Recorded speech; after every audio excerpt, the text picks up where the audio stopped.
یہ بہت پرانے زمانے کا قصہ ہے۔ کہتے ہیں کہ کسی گاؤں سے کچھ فاصلے پر ایک خوبصورت تالاب تھا جس کے کنارے 3 دوست رہتے تھے۔ ان میں ایک راج ہنس تھا، ایک پیلیکن اور ایک کچھوا۔ یہ تینوں یہاں کے اصل باشندے نہیں تھے۔ ایک زبردست سیلاب کے نتیجے میں بہتے بہتے اس تالاب تک پہنچ گئے تھے۔ تینوں دوستوں کی زندگی بڑے آرام سے گزر رہی تھی۔ کسی قسم کی کوئی پریشانی نہیں تھی۔ تالاب میں مچھلیاں اور آبی کیڑے مکوڑے بھرے پڑے تھے، اس لیے خوراک کا کوئی مسئلہ نہیں تھا۔ تینوں دوست دن بھر کھیلتے کودتے، کھاتے پیتے اور شام کو تھک کر ایک دوسرے کے ساتھ سنہری ریت پر سو جاتے۔ البتہ گرمی کا موسم ان کو کچھ پریشانی کا سامنا کرنا پڑتا۔ تالاب کا پانی سوکھ کر 1/4 رہ جاتا اور اسی لحاظ سے مچھلیاں اور آبی کیڑے مکوڑے بھی تھوڑے ہو جاتے تھے۔ اکثر انہیں خالی پیٹ ہی سونا پڑتا۔ آخر مصیبت کے دن ختم ہو جاتے ہیں۔ برسات کا موسم آ جاتا ہے اور ہر طرف جل تھل ہو جاتی ہے۔ کھانے پینے کی کوئی کمی نہیں ہوتی۔ ان کے عیش کے دن شروع ہو جاتے ہیں۔ ایک سال کچھ ایسا ہوا کہ برسات کا موسم آیا تو ضرور، لیکن بن برسے ہی گزر گیا۔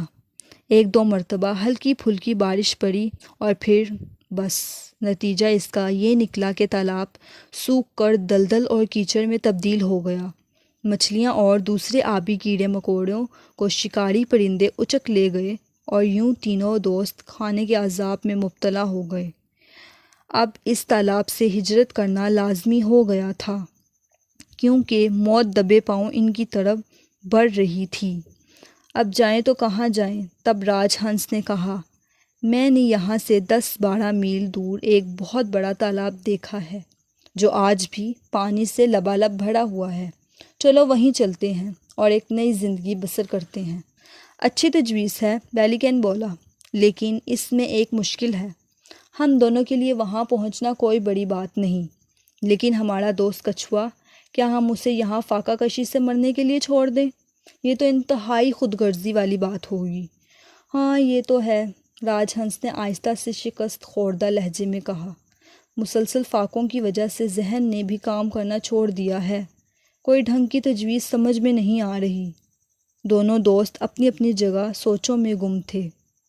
تھوڑی دیر بعد راج ہنس اپنے خیالات سے جو نکلا اور بولا، سنو دوست، ایک تجویز سمجھ میں آ رہی ہے۔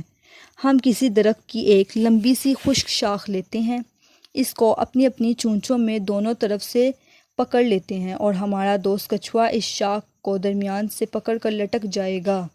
بس 10-15 منٹ کی تو بات ہے، ہم تینوں اطمینان سے اس تالاب تک پہنچ جائیں گے۔ بے وقوفی کی بات مت کرو، پیلیکن خوف زدہ ہو کر بولا۔ اگر اس دوران کچھوے نے منہ کھول دیا تو جانتے ہو کیا ہوگا؟ میں ہرگز منہ نہیں کھولوں گا، کچھوا جلدی سے بول پڑا۔ کیا میں بے وقوف ہوں جو منہ کھول کر اپنی موت کو دعوت دوں گا؟ چلو سفر کا آغاز شروع کرتے ہیں۔ اللہ ہمارا حامی و ناصر ہو۔ ایک بار پھر سوچ لو میرے دوست، تم ایک انتہائی خطرناک کام کرنے جا رہے ہو۔ اگر کسی وجہ سے تمہارا منہ کھل گیا تو کوئی معجزہ ہی ہوگا جو تمہیں بچا سکتا ہے۔ پیلیکن ابھی تک اس تجویز سے متفق نہیں تھا۔ پتہ نہیں کیوں اس کا دل گھبرا رہا تھا۔ کچھ نہیں ہوگا، اطمینان رکھو، میں کسی قیمت پر منہ نہیں کھولوں گا۔ کچھوے کے لہجے میں خود اعتمادی تھی۔ آخر سفر شروع ہو گیا۔ جلد ہی وہ علاقہ شروع ہو گیا جس کے قریب تالاب واقع تھا۔ بہت سارے بچے میدان میں کھیل رہے تھے۔ تینوں دوستوں کو دیکھ کر شور مچانے لگے، واہ واہ کیا منظر ہے! 2 پرندے ایک کچھوے کو اڑا کر لے جا رہے ہیں۔ خوب خوب، یہ ہے سچی دوستی۔ جلد ہی یہ منظر غائب ہو گیا۔ 5-6 منٹ کی اڑان کے بعد ایک میدان آ گیا۔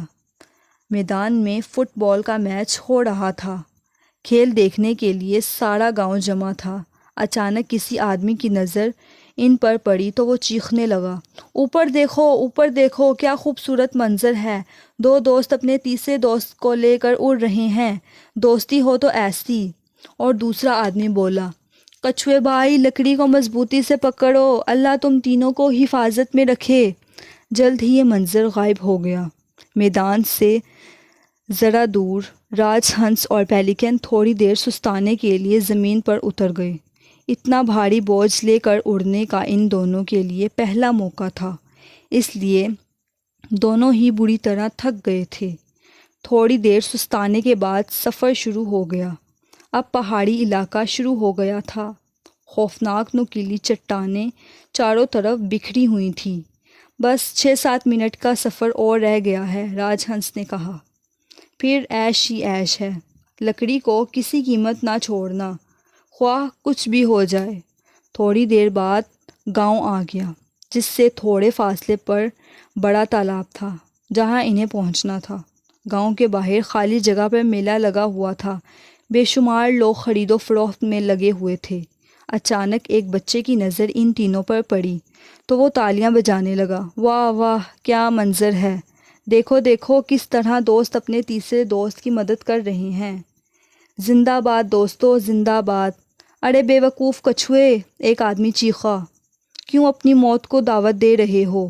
جانتے ہو اگر گر گئے تو تمہارا قیمہ بن جائے گا۔ الو، گدھا کہیں کا! کچھوا جو بڑی ثابت قدمی کے ساتھ لکڑی کو منہ میں پکڑے ہوئے تھا، اس آدمی کی باتوں کو سن کر غصے میں آ گیا۔ غصے میں اس نے ساری احتیاط بالا طاق رکھ دی اور طیش کے عالم میں چیخا، تم خود ہوگے الو، بے وقوف، احمق! بس یہی چند الفاظ تھے جو کچھوے کے منہ سے نکل سکے، اور پھر وہ نیچے کی طرف چلا گیا۔ نیچے اور پھر پیارے بچوں، کچھوے کے ساتھ کہانی بھی ختم۔ اگر آپ کو سٹوری اچھی لگی ہو تو ویڈیو کو لائک کریں، سبسکرائب کریں